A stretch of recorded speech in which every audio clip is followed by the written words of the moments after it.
Can I ask you, Micheal, is there any chance of us being, there's a lot of people here, myself and out there, who are very concerned about the loss of food. So this is my fourth time to lost power in 12 months because I'm on the Ballyhonus line and you literally only have to blow a candle out for me to lose my power.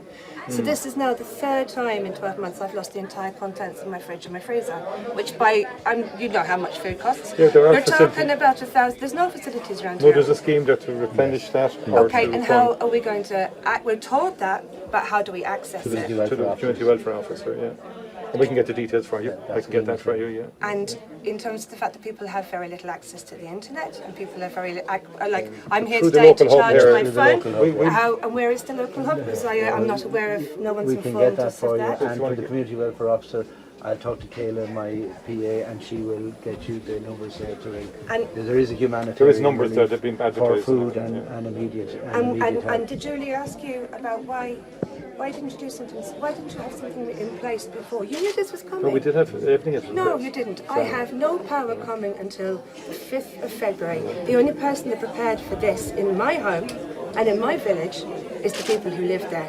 I have had no contact from any member of any authority of any part of the government. You need to get the door, you need to bring it up here to the Western Development Commission. You go and sit and hold the door there for 2 days, no power, no water. I tell you, we'll have no knee-jerk reaction then. Okay? Okay, and you've made a point. Can I just? I'm very frustrated. I can understand fully, and I can understand the anger and all of that. But the National Coordination Emergency Group met well in advance of this storm because they knew how severe the storm was going to be. Good. Okay. Every single agency in the country, every local authority filtered into that group and were asked for their plans.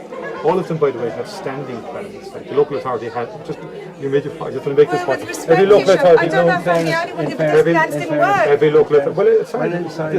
Let me finish the point I'm making, right?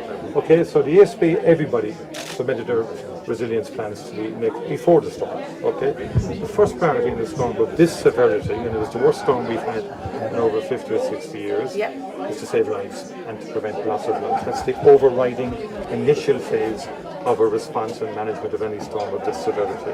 And do you not understand that if we don't start getting our hygiene... No, I'm going to say this because it's important. I'm not a politician, so I'm going to make my final point, which is that we are already, and this gentleman here is a doctor, we're already having a breakdown in hygiene in the West, in the most civilized, one of the wealthiest countries in the world. That's not acceptable. No hand washing facilities in a house for 7 days is not acceptable. Okay? No water. Yes, no system in the world is going to restore give it to some women. We'll have Susan Gaynor here has a facility here set up. It's not good enough. Made the point that the planning did happen with a devastating storm, one of the worst in recorded history.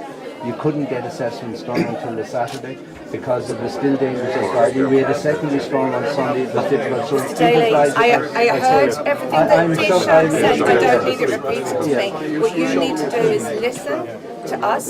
We know there was a planning committee. The planning failed. What we need is we no longer need a knee-jerk reaction. What we all need in the west of Ireland is this. It's very simple and it's very cost-effective. You need to provide us with a grant that we can all purchase a residential wind turbine and 2 solar panels and a battery. We can come off the grid. We don't want to be dependent. We don't want the ESB people who, by the way, I would love you to recognise nationally for their courage, because here in the West we see how difficult and long hours they've worked. This bashing online is unacceptable and they should be defended from on high. Correct. And the telecom workers and the rail workers and everybody. We need to get off your system. Your system is failing.